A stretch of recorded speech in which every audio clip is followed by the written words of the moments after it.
Paulo Réglus Neves Freire, ou simplesmente Paulo Freire, educador, filósofo e pedagogo brasileiro, um dos pensadores mais influentes na sua área em todo o mundo e defensor de uma pedagogia crítica e libertadora e de uma educação como prática de liberdade. Para ele, o papel da educação seria preparar as pessoas para questionar e transformar a realidade, promovendo autonomia e libertação.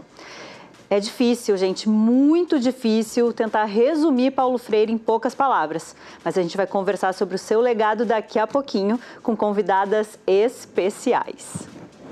E ainda, bailarina, cantora, figura queer negra e ícone da vida noturna aqui de Porto Alegre. Um musical conta a história da Nega Lu. Não sai daí que o Revista está começando agora.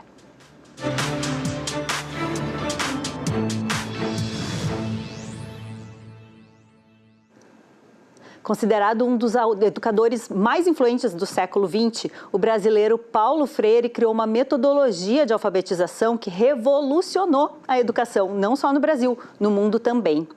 A proposta dele defendia que aprender a ler e a escrever é também aprender a compreender a realidade para poder transformá-la. Olha só.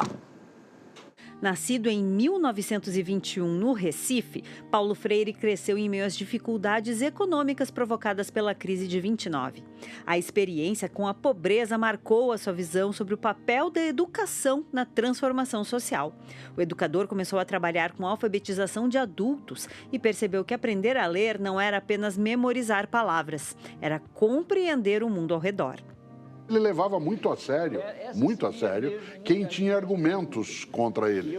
Ele não dizia assim, você é tonto, você não entende, né? Eu viajei pelo mundo todo, eu sei, eu ensinei em Harvard. Ele dizia, não, como é que você pensa isso? Vamos, senta aqui, me explica, por quê? Nos anos 60, Paulo Freire criou um método inovador de alfabetização baseado no diálogo e na realidade dos alunos. Em vez de decorar palavras, os estudantes discutiam temas do cotidiano, como trabalho, moradia e os direitos do cidadão. Em 1963, na cidade de Angicos, no Rio Grande do Norte, cerca de 300 trabalhadores foram alfabetizados em apenas 40 horas de aula, uma experiência que chamou a atenção de todo o país. O próprio educador comentou em entrevistas a proposta pedagógica do método. A alfabetização é uma experiência criadora. E significa que o alfabetizando tem que criar, tem que montar, para usar uma expressão mais técnica, o seu sistema de sinais gráficos.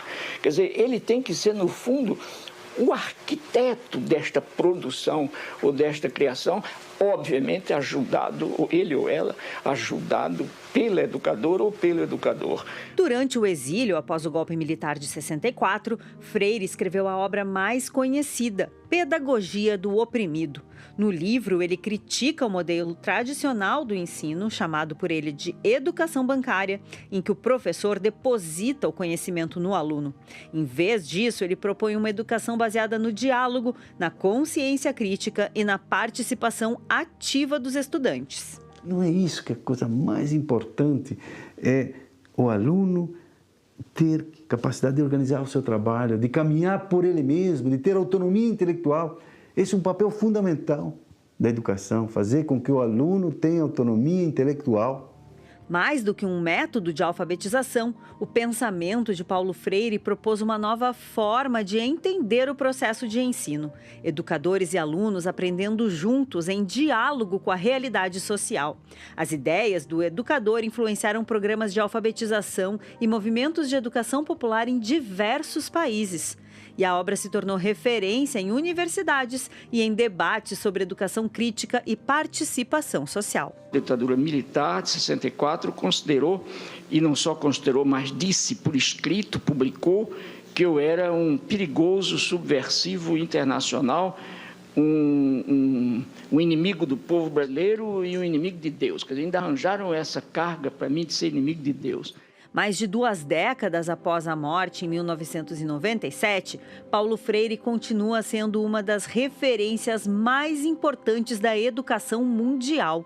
O legado dele permanece na ideia de que aprender a ler e a escrever também pode ser um caminho para compreender e transformar a realidade. Há pessoas que me consideram um sonhador, e eu sou um sonhador, mas não um sonhador maluco. Mas há pessoas que me consideram um idealista, mas um idealista perigoso, entende? Para mim, não. Para mim, a esperança faz parte disso que a gente vem chamando natureza humana. E para falar mais sobre Paulo Freire e a importância dele na educação, a gente tem um grande prazer, a honra mesmo de receber aqui no Revista RS a professora Esther Pilar Grossi, que é ex-secretária municipal de educação aqui de Porto Alegre, ex-deputada federal e um dos maiores nomes da educação aqui no Brasil, e a professora Márcia Barbosa, que é reitora da Universidade Federal do Rio Grande do Sul. Boa tarde, professoras. Boa tarde. Boa tarde. Professora Esther, quero começar perguntando uma coisa para a senhora. Já são cerca de 60 anos, um pouquinho mais, talvez, né, da criação e da aplicação dessa metodologia de Paulo Freire aqui no Brasil. Como é que a senhora avalia atualmente o uso, né, dessa técnica dele, dessa filosofia que ele criou? Tu sabes que é uma situação bem delicada para mim. Sabe por quê? Porque eu fui muito amiga do Paulo Freire, tão amiga que fui uma das que fez a oração fúnebre quando ele morreu, né? E o que Paulo Freire, diversas vezes, estando comigo, estando num público, e que as pessoas diziam que ele tinha inventado o método de alfabetização, ele dizia, não, mas quem entende de alfabetização é a Esther.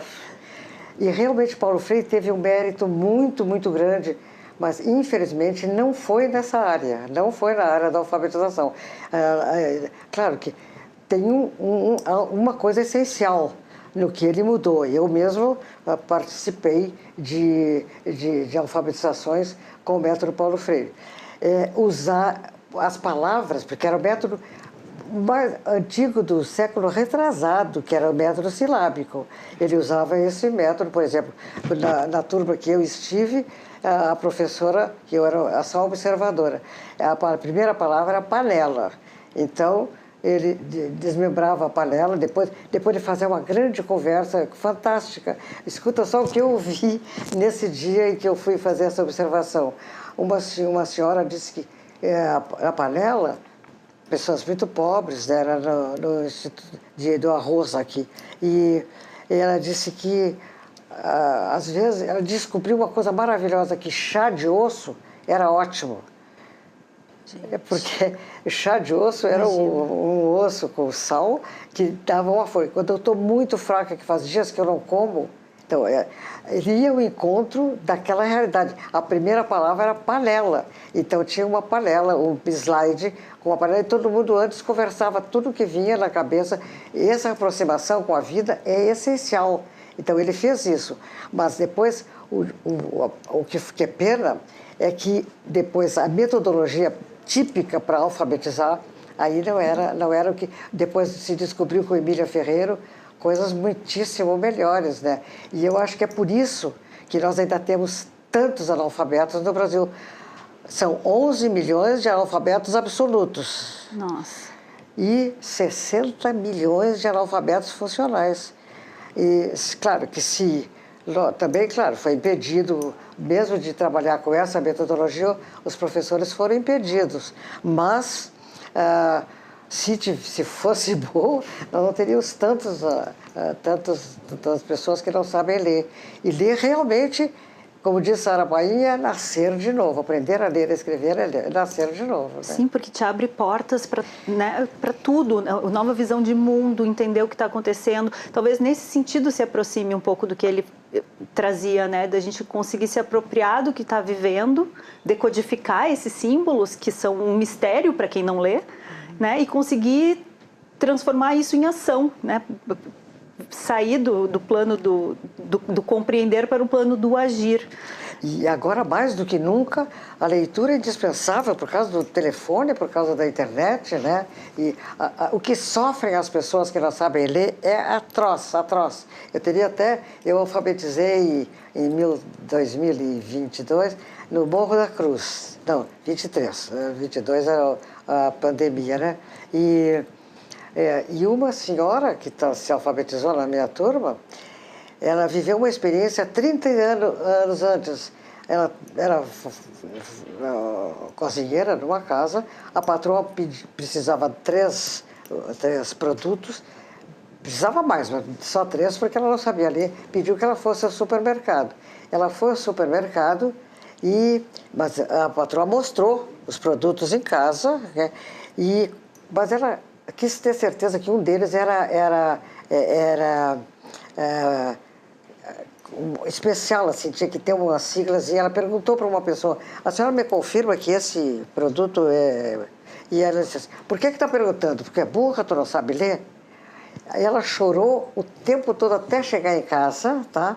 Mas o pior é que 30 anos depois, na aula, quando ela contou isso, ela desandou a chorar e não parava de chorar. Quer dizer, uma pessoa sofre demais de não saber ler e escrever, né? Então, é uma absoluta necessidade de vida feliz, né? Eu li uma frase da senhora, me preparando aqui para a nossa conversa, que a senhora disse que é diferente alfabetizar filhos de pais que já são alfabetizados do que filhos de pais que não são alfabetizados. Qual é essa diferença? Mas pior ainda, é alfabetizar adultos que aprenderam coisas erradas, tá? Mas porque a diferença é a seguinte: a gente não aprende isso, Paulo Freire mostrou bem que a gente aprende com a vida. Então, por exemplo, os nossos filhos, de pessoas que têm livros em casa, que leem com regularidade, que escrevem, né? Então, as crianças começam a aprender a ler desde bem pequenininhas, bebezinho, vê o pai lendo, a mãe lendo, né, agora do computador e tal. E a gente, os pais, os bons pais, leem para as crianças dormirem e leem histórias que são interessantes para eles, né? Então, essa criança, desde pequena, ela tem oportunidade de pensar sobre a escrita. Agora, os filhos de analfabeto chegam... Então, o que acontece? Que aprender uma coisa general, isso que Paulo Freire também nos mostrou, que não é verdade que o aluno não sabe nada, ele sabe, ele já sabe algumas coisas. Então, porque a primeira ideia que as crianças fazem sobre o que é escrita é que escrever é desenhar, que a leitura é interpretar imagens, porque os livros de história que leem para eles não têm imagens, né? Então, essa criança, a Emília caracterizou 4 níveis, que depois nós reformulamos até no encontro juntas lá em Londres, né? Mas são 4 níveis, são 4 ignorâncias, como diz Sara Paim, que os alunos fazem pensando que aquilo é a escrita e a leitura. A primeira é de que leitura é interpretar imagens. Mas depois eles viram que não é assim. Não é assim, que é com os risquinhos, tem os riscos. Sim, muda, isso é né? Fantástico. Mas é com os riscos, mas não tem vinculação com a pronúncia. Ainda. Aí depois faz vinculação com a pronúncia e... Olha que bacana que é, bem inteligente. Se eu digo casa, eu abro a boca 2 vezes. Então, eles acham que bota 2 sinais gráficos para cada vez que abre a boca, que é a hipótese silábica. E depois que ele percebe que não, botando só uma letra para cada sílaba... Não vai funcionar. Não dá para ler. Então, os filhos de analfabetos chegam na escola no primeiro nível. Os nossos filhos chegam no penúltimo ou no último, tá? Sim, então, então, os métodos fônicos servem, mas para os que chegam lá, tem que ser uma metodologia atualizada. Claro. Né? Na universidade, professora Márcia, qual é o desafio dessa questão do ensino? A gente estava falando antes, ele é bem grande, né? Isso, ele é bem grande. Primeiro, assim, eu vejo que a grande contribuição do Freire foi sobre ensinar a partir dessa colaboração com o aluno e a aluna, a partir dos conhecimentos que essa pessoa tem. Isso sempre, vamos dizer assim, sempre poderíamos aplicar, mas mais tradicionalmente a universidade é esse local que recebia a elite. Então ela recebia essas pessoas que já entravam na alfabetização prontas e que saíam mais prontas.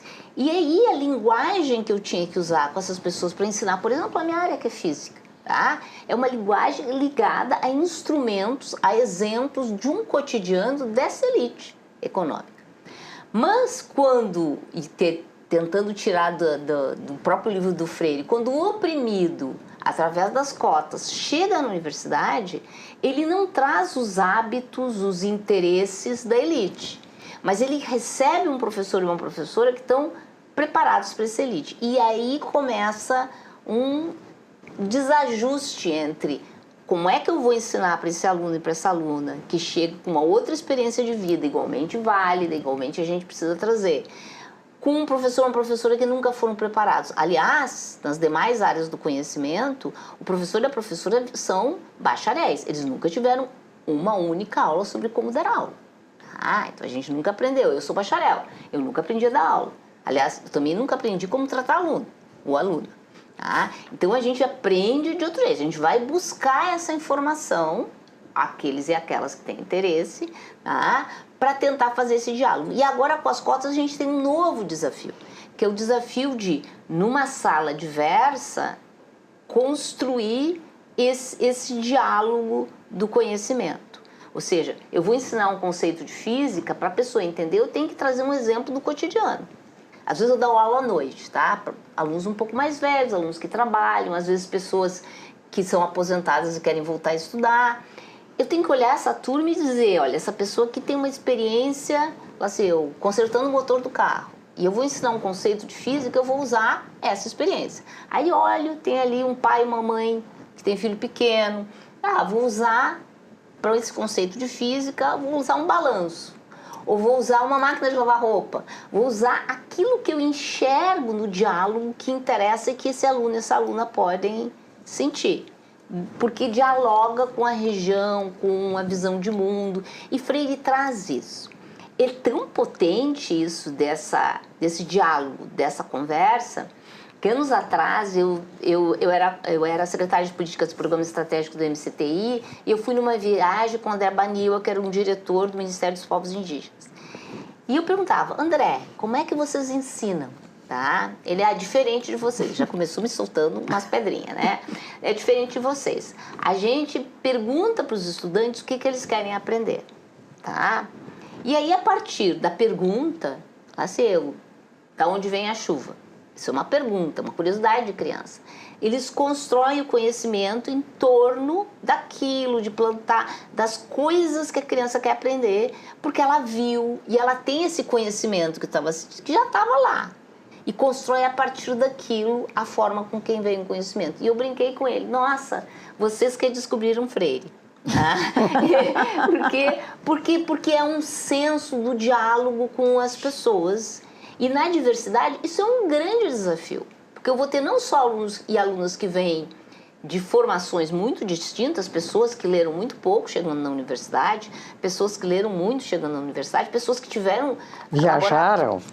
Viajaram, tinha um laboratório no colégio. Nunca vi um experimento, para minha área, nunca vi um experimento na física, que tem acesso a tudo que é tipo de tecnologia ou não, tá? Mas outros que tiveram alunos, por exemplo, que têm um grande valor, que sabem consertar a fiação da casa, que a classe alta não vai saber fazer, cá entre nós, tá? Eu sabia fazer, que conseguem juntar fio, fazer. Então, assim, e eu tenho que adaptar esse conhecimento, em princípio, e aí vem um grande em princípio, tá? Para isso. Qual é o desafio da universidade?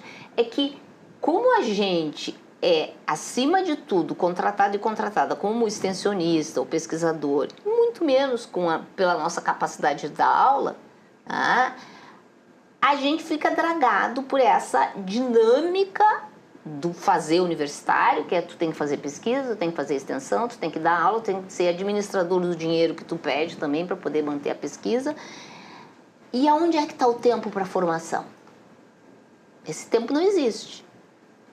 E a necessidade está ali. Então, as pessoas que buscam muito de modo próprio. Não existe, ou com oportunidades, que nem esse curso que tu está falando, em que tu vai buscar essa formação porque tu sente, eu não consigo dialogar mais com meus estudantes, porque eles são diversos demais para mim.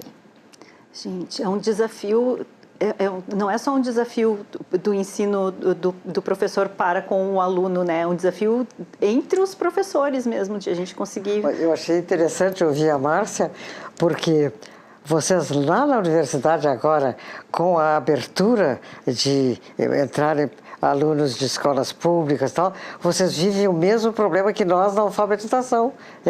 É bem parecido. Quer dizer, aqueles que vêm de uma certa classe social chegam lá com uma bagagem já de conhecimentos muito superior, né? E agora, a pergunta é fundamental, que o aluno aprende, diz que não há resposta sem pergunta para ensinar, mas acontece que tem algo, Márcia, importante, me parece. Eu tenho que fazer com que os alunos se perguntem sobre aspectos importantes das tantas descobertas, de todo o patrimônio científico e cultural. Eu tenho que fazê-los se seduzirem por isso e se fazerem perguntas. Porque se eu ficar só nas que eles fazem imediatamente, a partir do que eles conhecem, é muito pobre, né? Isso, então... aí tu tem que aprofundar. É esse caminho desse diálogo que não pode ser um monólogo. Eu acho que esse monólogo, ele é péssimo. Sim, tá? porque daí a gente não cresce no monólogo, e esse monólogo está sendo imposto por um ataque às universidades públicas, com um pacote de universidades que eu gosto de chamar de universidades fast food, que são aquelas que gravam um monte de aula e tu fica assistindo, que é assistir como quem assiste um filme, sem nenhuma interação, sem nenhuma pergunta, sem nenhuma capacidade de interagir. Sim, que é o ensino bancário que o próprio Freire trazia, né? Que o aluno vira um depositário, né? Um depósito de conhecimento, mas aquilo ali... Existe um verbo que eu acho muito... assim, claro, sobre a ideia que se tem sobre o que é ensinar. O professor dá aula, dá matéria e dá nota. Era a educação bancária. Isso. É o professor que dá. Quando o Paulo Freire diz ninguém ensina ninguém, é no sentido seguinte, que não é o professor que dá, é o aluno que constrói. Agora, o professor tem uma tarefa muito importante de despertar no aluno as perguntas para que ele tente respondê-lo. Mas quem tem que responder é o próprio aluno. E agora, isso é algo que é tão incrível, porque forma consciência, forma pessoas mais preparadas para o mundo, para a sociedade, para a construção de uma sociedade. Por que os ataques a essa filosofia, na opinião de vocês? Eu acho que isso é um plano, tá? E é um plano bem engendrado. Hoje em dia, essas universidades fast food, elas dominam o sul global. Não é só a América Latina, na África elas entraram, que é essa formação rápida, né, que te dá um diploma, eu brinco com diploma R$ 1,99 ao mês, mais barato do que pegar um ônibus mesmo para uma universidade pública, mas que não te traz nenhum grau de reflexão, tá? E não te forma um profissional capaz de resolver problemas. Assim, é um treinamento, tá? Mas ele é rápido, ele é indolor. Aprender dói. Dói e dá prazer ao mesmo tempo, como muitas coisas boas da vida, tá? Ela tem essa combinaçãozinha de dor e prazer.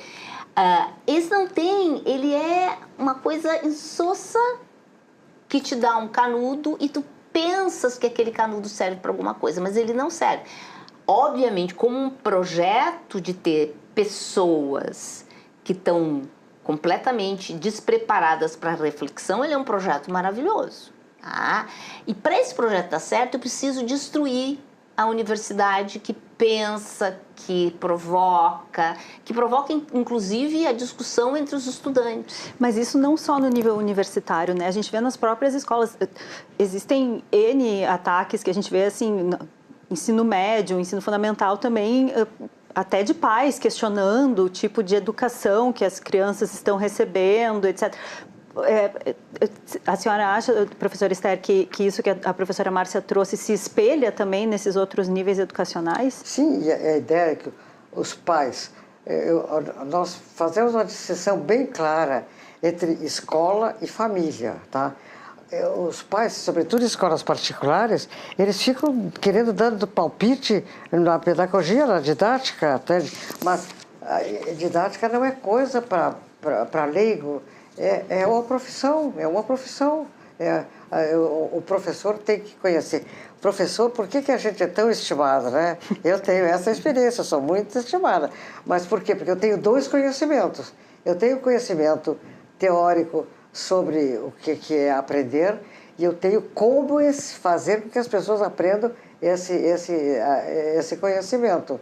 E agora, os pais não podem dar esse tipo de palpite, né? E, então, realmente é uma situação bem difícil, mas como eu estou fazendo só 90 anos e quero viver 115, é porque eu não quero morrer sem ver as pessoas ensinando de verdade nas escolas. Porque agora, esse dar aula é só memorização. A memorização é temporária. Aprender é permanente. É permanente. Eu vivi uma experiência assim, eu fiz curso de matemática. E eu concluí que eu não tinha aprendido muito, porque os professores todos davam aula. Queridos professores, o Tite, o Bolo Costa e o Ribeiro, mas eles falavam, escreviam no quadro, a gente tinha que copiar, e depois eles botavam um exercício e eles resolviam o exercício, o problema. Aí na prova, o que caía? Dali uns dias tinha prova. Então a teoria tinha que ser tal qual ele tinha falado. E o problema era só o mesmo com outros números. Então, quem tinha boa memória, resolvia. Então, acredita, aí eu fui para Paris e fiz o mestrado. Me encantei, sobretudo com uma disciplina que eu fiz lá, mas eu me encantei muitíssimo. Mas lá tinha assim, tinha um grupo de estudos de 12 pessoas na semana, em que a gente tinha que resolver problemas, né? Mas eu adorei aquilo. Só que a minha surpresa foi quando eu cheguei aqui e peguei meus cadernos, aquela cadeira, a parte teórica, era exata, só que aqui tinha o nome de espaços vetoriais e lá de equações algébricas.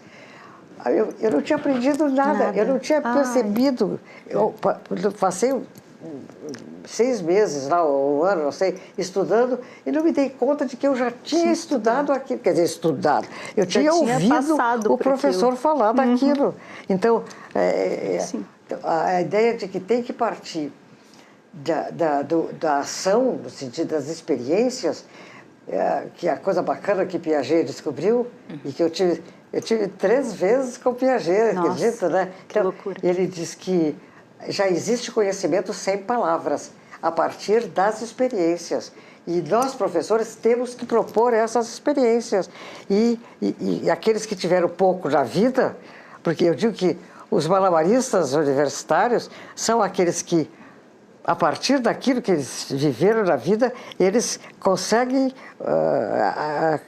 a partir da teoria que o professor, que é só a teoria que o professor dá, eles conseguem ainda avançar. Mas tu vês, eu fiz essa experiência, eu não aprendi nada daquela cadeira. Mas isso é uma linha da forma como o conhecimento e como as pessoas esperam daquele conhecimento. Elas esperam assim, eu vou receber esse conhecimento e ele não vai me engrandecer, é para passar na prova. Sim. Passar na prova. Uma vez prova. um aluno me perguntou, professora, vai cair na próxima prova? Eu disse, não. Então, posso esquecer? Olha só. Gente, pelo amor de Deus. Bom, e outra coisa, o encadeamento entre os conhecimentos. Quer dizer, não se aprende conceito por conceito, se aprende mergulhando no campo conceitual. Eu não entendo como esses meus netos estudavam no Anchieta, agora ficaram em recuperação do primeiro bimestre. E fez o segundo e fez o terceiro, e o que tinha que ter aprendido no primeiro, não aprendeu, mas não faz mal. Como é que é isso? Eu não entendo. A gente fica confuso mesmo, e depois a gente chega na situação que a gente se encontra, de as pessoas não conseguirem decodificar as coisas e fazer a interpretação de texto. Bom, o cinema também se debruçou em muitos filmes, né, sobre educação, ensino e como se dá esse momento. E a gente separou alguns aqui, que estão nos cartazes aqui do estúdio. A gente começa falando de Pro Dia Nascer Feliz, que é um documentário que examina as disparidades e desafios da educação no Brasil. Através de relatos de estudantes e professores de várias regiões e contextos sociais, o documentário expõe a realidade do sistema educacional brasileiro. Ele mostra a rotina de escolas urbanas e rurais, destacando as dificuldades enfrentadas pelos jovens, como a falta de infraestrutura, a violência e as desigualdades socioeconômicas. Sociedade dos Poetas Mortos. O novo professor de inglês John Keating é introduzido em uma escola preparatória de meninos que é conhecida por suas antigas tradições e alto padrão. Ele usa métodos pouco ortodoxos para atingir seus alunos, que enfrentam enormes pressões de seus pais e da escola. Com a ajuda de Keating, os alunos Neil Perry, Todd Anderson e outros aprendem como não serem tão tímidos, seguirem seus sonhos e aproveitarem cada dia. Nunca Me Sonharam, documentário que traça um panorama do ensino médio em escolas públicas brasileiras. A obra dá voz a estudantes, educadores e gestores para discutir a desconexão da escola com a realidade dos jovens, focando em seus sonhos, angústias e na busca por uma educação relevante. E Escritores da Liberdade. Uma jovem idealista professora chega a uma escola de um bairro pobre que está corrompida pela agressividade e violência. Os alunos se mostram rebeldes e sem vontade de aprender, e há entre eles uma constante tensão racial. Assim, para fazer com que os alunos aprendam e também falem mais de suas complicadas vidas, a professora aposta em métodos diferentes de ensino. Aos poucos, os alunos vão retomando a confiança em si, aceitando mais o conhecimento e reconhecendo valores. Muitos ali pincelaram um pouquinho do que o Paulo Freire trouxe para a gente, né? E isso é muito importante. E assim, essa distância entre o conhecimento, a discussão do conhecimento e a experiência vivida dos jovens, com as tecnologias ela se acelerou. Por exemplo, lá no passado a gente até aceitava decorar, né? A gente decorava coisas. Hoje em dia eles vão se perguntar, mas por que eu tenho que decorar qualquer coisa se tem tudo no seu chat GPT responde para mim. Então assim, aí fica mais importante ainda a gente trazer a discussão a partir dos conhecimentos e como é que a gente desenvolve coisas realmente novas a partir disso. Exato. E aí o professor e a professora se tornam muito importantes nesse caminho, quase como se a gente, lá na universidade, virasse uma espécie de alfabetizador cotidiano para fazer essa transição desse mundo tão tecnológico para um mundo que resolve problemas de verdade. Gente, como a gente falou no início, é muito difícil a gente conseguir resumir esse assunto em tão pouco tempo. E, infelizmente, quem sabe, então, a gente faz um programa 2 sobre o assunto. Mas, infelizmente, nosso tempo acabou. Eu queria muito agradecer a presença de vocês. Foi maravilhoso. Me cobrem esse programa 2. Legal. Com certeza. Bom, a gente vai para um intervalo rapidinho e já volta com a agenda cultural para amanhã.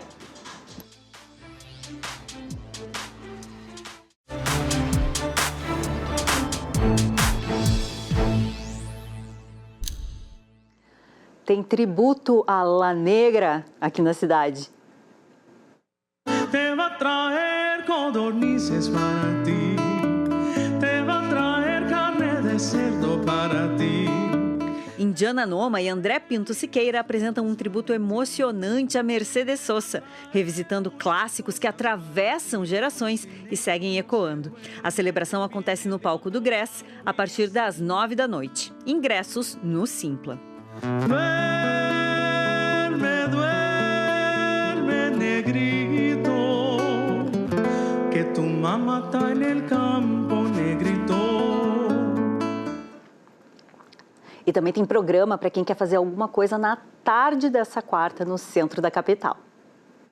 A Truco Jazz apresenta um repertório que transita entre clássicos do jazz e interpretações autorais. A apresentação integra o projeto Quartas de Jazz no Café da Catedral e acontece das 4 da tarde às 7 da noite. A entrada é gratuita.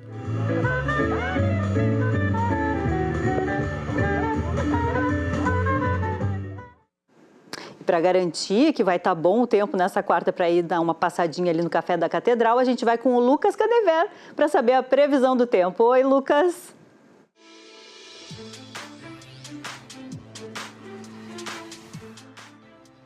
Oi, Renata. Olá para você também que nos acompanha diretamente do estúdio do Tempo da Rede RS.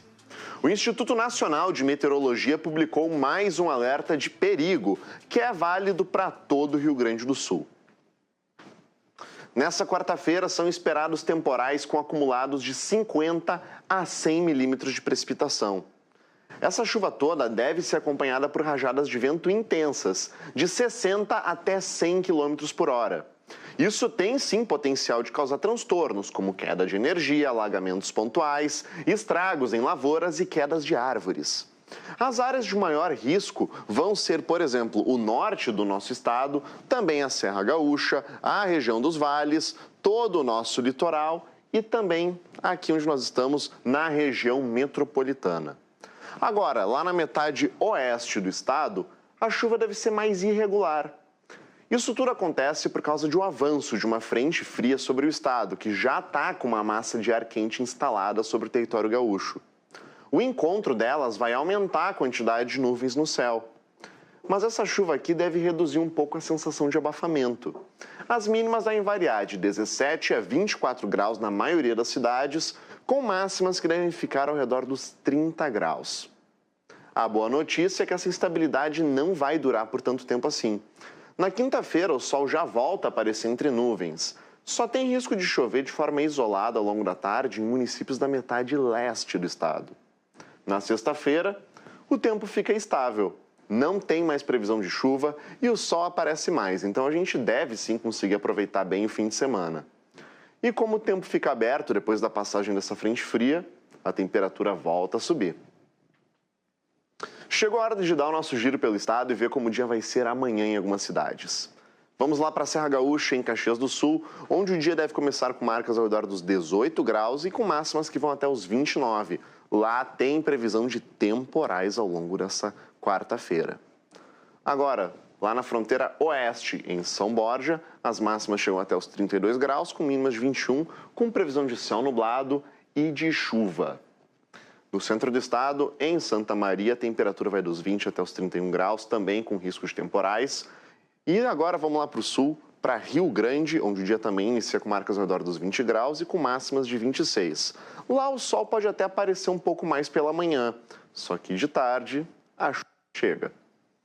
E aqui em Porto Alegre, a capital dos gaúchos, nós temos previsão do sol aparecer entre nuvens no começo do dia, mas a partir do meio-dia a chuva já vem para cá também. E a temperatura vai dos 21 até os 30 graus. Por hoje é isso, Renata. Eu vou ficando por aqui, mas amanhã eu volto com mais previsão do tempo. Até! Vamos nos cuidar amanhã. Depois do intervalo, um musical para lembrar uma figura icônica da noite porto-alegrense. Não dá para perder, a gente já volta.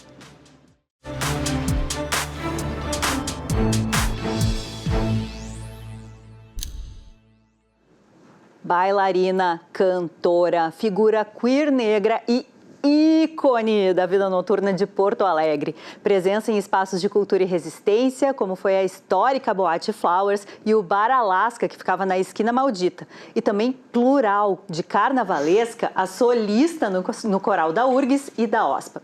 Essa é Negalu, figura inesquecível para quem teve o prazer de conhecer e conviver e que agora ganha um musical. E é sobre esse espetáculo que a gente conversa agora com a Eulália Nascimento e o Daniel Brocker. Isso, né?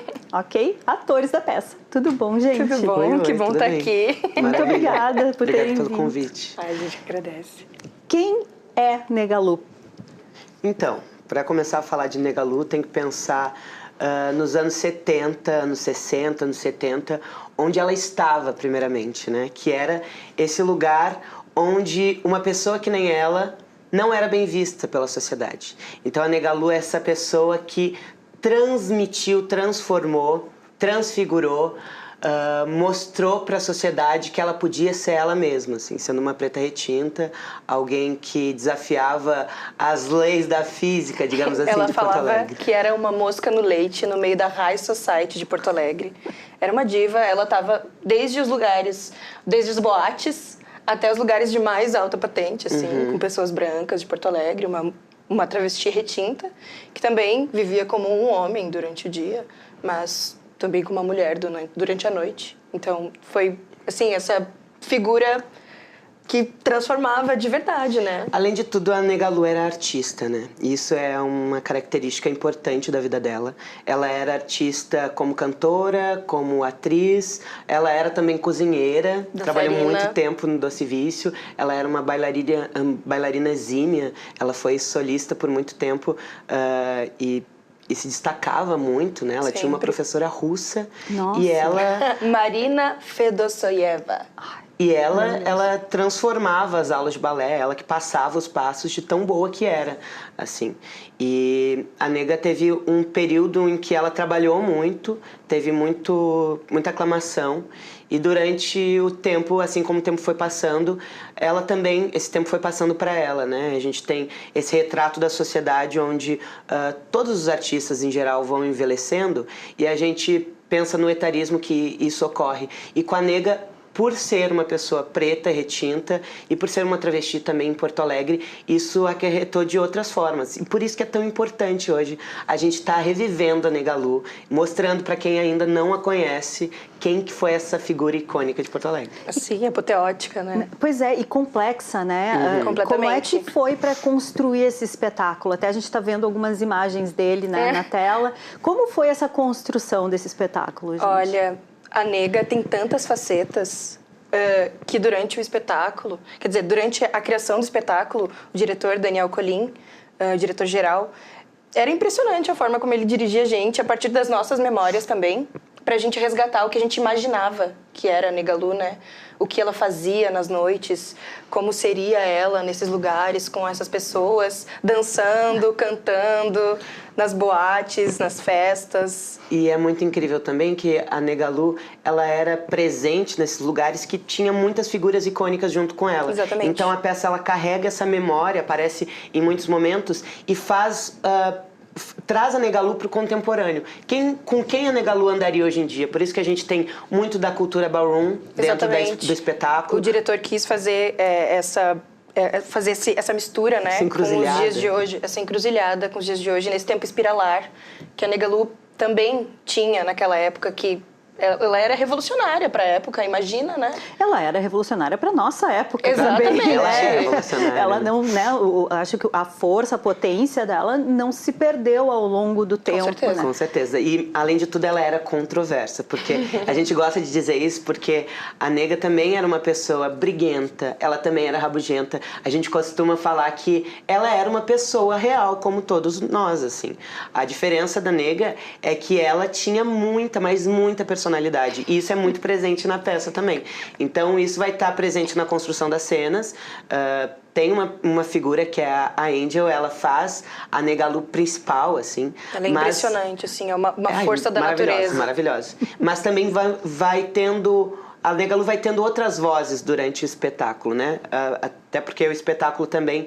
ele é majoritariamente feito por pessoas pretas e eu acho que isso também o que dá mais força ainda para o espetáculo, né? Essa representatividade toda. E além de tudo, a gente não quer mostrar só que a Negalu era forte e briguenta, né? A gente também quer mostrar que ela tinha acolhimento, tinha família e queria mostrar para as pessoas travestis, lésbicas, gays, que existia uma comunidade que podia se proteger. Então ela também era conhecida por isso, por fazer jantares, juntar todo mundo na casa dela, botar as pessoas na mesa dela, cozinhar para um monte de gente, fazer acolher, né? assim, acontecia na casa com a família, com os sobrinhos. Então na peça a gente também quer mostrar que Negalu é família, também é acolhimento, também é casa, também Essa é carinho. casa que ficava no Menino Deus, Exatamente. né? Nossa, os vizinhos diziam que ela era apoteótica. Diziam que ela dormia assim, de vez em quando, dormia no próprio na borda do muro, assim. E as vizinhas ficavam fofocando com ela ali, tentando acordar, dizer pra ela ir dormir na cama. Isso tudo vocês fizeram pesquisa para conseguir também desenvolver os personagens. Exatamente. De vocês. O diretor Daniel Colin fez uma pesquisa muito grande para conseguir ter todas essas informações. Ele entrevistou amigos, pesquisadores da Negalu, né? Familiares, os sobrinhos foram muito importantes pra gente. O Parafuso, né? Foi um dos mais importantes pra gente conseguir essas informações sobre essa parte carinhosa da nega, né? Afetiva dela. E eu acho que também, além disso, das pessoas entrevistadas, tem um livro sobre a Negalu, tem documentário também para quem quiser Muito assistir lindo. no YouTube, é bem bonito o documentário. E tem muitas pessoas, né? A Negalu está presente na cidade. Hoje, se tu passar pela Lime Silva, se eu não me engano, ali pertinho do Zafari, tu vai ver a imagem da Negalu. Então, ela está viva na cidade, assim. Então, essa pesquisa ela foi feita também a partir de toda a cidade, como ela foi construída, né? Foi a partir do livro, das pessoas, dos documentários, mas também a gente foi ouvindo muito, assim, de tudo, né? Para fazer essa junção e também trazer... O Dani traz como que seria essa Negalu hoje, a partir dessa cena queer de Porto Alegre hoje, assim. E dessas corpas, né? Pessoas pretas, travestis, transexuais, não binárias, fazendo acontecer essa história dela, como a gente disse, como que a gente vê a história dela se refletindo nos dias de hoje, né? Com influências das religiões afro-brasileiras também. Ela era uma batuqueira, assim, uma mãe de santo maravilhosa. Maravilhosa. De muitos anos também. Então, a gente também traz todas essas referências. E é muito interessante, né? Porque a Negalu... Toda a história dela começa numa época que é exatamente o auge da repressão, do regime militar, né? E todas esses fatos que vocês estão trazendo, se a gente transportar para hoje, que a gente tem bastante casos de intolerância religiosa, né? Existem muitos paralelos mesmo, né, com a atualidade e tá tudo Total. Por isso que a gente fala que ela está num tempo espiralar, né? Como se ela existisse naquela época e ela continua passando aqui e vai continuar sempre girando, né? Entre a gente, entre nós, com nós. E a nega também, ela é uma pessoa, era uma resistência, né? Não só pela sua existência, mas ela resistia mesmo, ela botava a cara a tapa. Então. Tem uma história da nega que durante a parada LGBTQIAPN+, aqui de Porto Alegre, a primeira, muitas pessoas ficavam mascaradas, né? Porque, enfim, se hoje já é complexo para... Imagina na época, né? Sim. E a nega não, ela era uma pessoa que enfrentava a polícia, por exemplo, nessa época para defender os seus direitos, sabe? Sendo uma pessoa da forma que era. Então, além de tudo, era uma pessoa muito afetiva também, ela passou pela epidemia da AIDS e viu muitos dela, afetos, né? muitos afetos, assim. Muitos amigos. Durante a história a gente também fala sobre isso. A gente tem o personagem do Damiel, né? Eu faço o Caio Fernando Abreu na peça, que era um amigo pessoal da Negalu e que é um escritor maravilhoso aqui do Rio Grande do Sul, mas também do Brasil.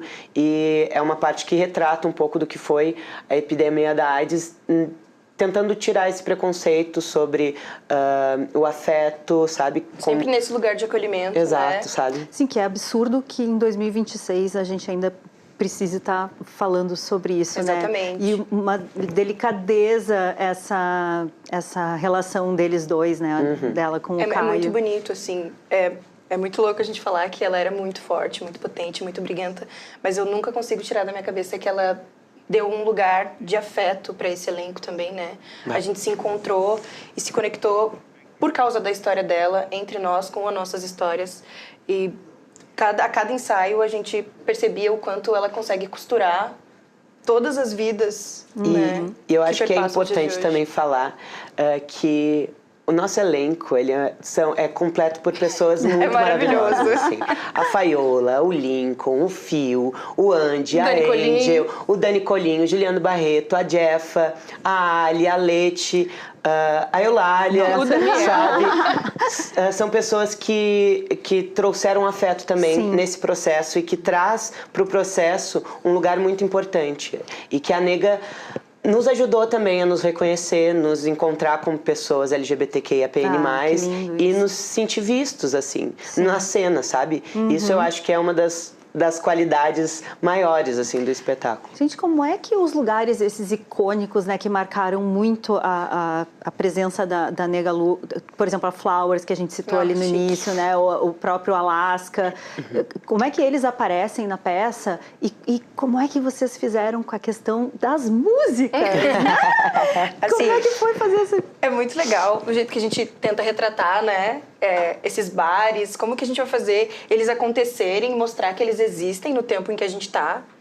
Com a imagem da Negalu transitando por todos eles, a gente conta pequenas histórias do que aconteciam dentro deles. Tem o Bar Alaska, que foi um bar que aconteceu um babado fortíssimo com a Negalu, que vocês têm que ver lá na peça.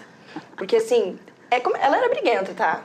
Então se ela via alguém sofrendo alguma coisa, ela metia a mão de verdade. Então assim... E eu acho que também tem uma coisa que a Esquina Maldita era um lugar muito frequentado na época. Então não tem como deixar a Esquina Maldita de fora, não tem como deixar a Flowers, que foi a primeira boate na época dita como GLS daqui. Então esses lugares eles estão presentes, às vezes nem só em cena. A Flowers ela compõe parte do nosso cenário, parte de cenas de transição, assim, e...